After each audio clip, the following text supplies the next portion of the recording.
ബഹിരംഗ സാധനയേക്കാൾ സൂക്ഷ്മമാണ് അന്തരംഗ സാധന. അതിൽ ഓരോ നിമിഷവും ശാസ്ത്രത്തിൻ്റെ വെളിപാടുകൾ മുമ്പിലുണ്ടാവണം. ഒരു വാക്കുപോലും കുട്ടികളോട് അബദ്ധമാവരുത്, പറയാതിരിക്കാം. നിശബ്ദതയ്ക്ക് അവർ ഇഷ്ടമുള്ള വ്യാഖ്യാനം കൽപ്പിക്കട്ടെ, സാരമില്ല. പറയാനിടയായാൽ പറയുന്നത് മാറ്റമില്ലാത്തതായിരിക്കണം. ഇപ്പോൾ പറഞ്ഞത് ഇന്ന് ഞാൻ വ്യാഖ്യാനിക്കുമ്പോഴും നാളെ ഞാൻ വ്യാഖ്യാനിക്കുമ്പോഴും ഇന്നവൻ കേൾക്കുമ്പോഴും നാളെ അവൻ കേൾക്കുമ്പോഴും മാറാത്തൊരു മൂല്യം അതിലുണ്ടെങ്കിൽ ആ വാക്ക് പറയാം. അത് പറയേണ്ടതില്ലായിരുന്നുവെന്ന് തോന്നുന്ന ഒരു വാക്കും വന്നുകൂടാ. പുത്രൻ വാക്കിൻ്റെയും മനസ്സിൻ്റെയും സൃഷ്ടിയാണ്, കർമ്മത്തിൻ്റെ സൃഷ്ടിയല്ല. കർമ്മമുണ്ടായി മറയുന്നതും വിസ്മൃതിയിലാകുന്നതുമാണ്.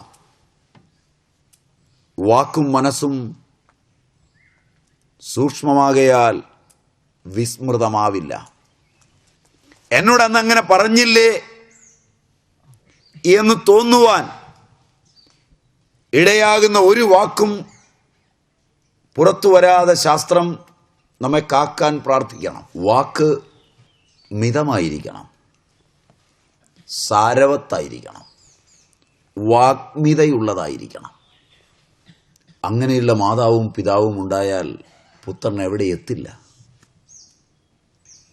മിതം ച സാരം ച വചോഹി വാഗ്മിത.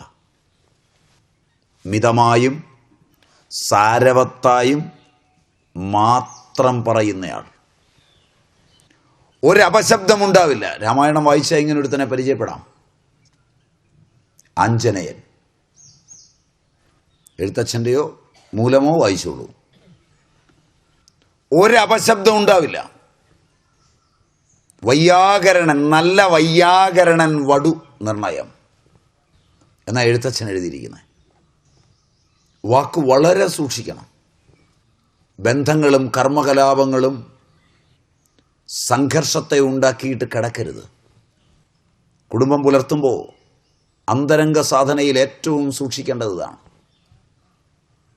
വീട്ടിലുള്ള അംഗങ്ങൾ, ഭാര്യ, ഭർത്താവ്, മക്കൾ, അച്ഛൻ, അമ്മ, ആരൊക്കെ വീട്ടിലുണ്ടോ അവർ, മറ്റ് കാര്യങ്ങൾക്ക് പുറത്തു പോകാതെ ആരെല്ലാം അപ്പോൾ വീട്ടിലുണ്ടോ അവർ, കർമ്മബഹുലങ്ങളായ ഒട്ടേറെ കാര്യങ്ങളിൽ വ്യാപൃതരായിരിക്കുന്നത് കൊണ്ട് സുഷുപ്തിയിലേക്ക് പ്രവേശിക്കുന്നത് പറന്നുയർന്ന ചക്കിപ്പരുന്ത്, കൃഷ്ണപ്പരുന്ത് ചിറക് തളർന്ന് സ്വസ്വരൂപമായ കൂട്ടിലേക്ക് പ്രവേശിക്കുന്നത് പോലെയാണെന്നറിഞ്ഞ് പുത്തെന്ന പ്രദേശത്തേക്ക് ബോധതലങ്ങൾ മുഴുവൻ ഒഴുകിച്ചെന്ന് വിശ്രമിക്കേണ്ടി വരുമ്പോൾ ലാഘവമുള്ള തലത്തിൽ സുഷുപ്തിയിലേക്ക് പ്രവേശിക്കണം.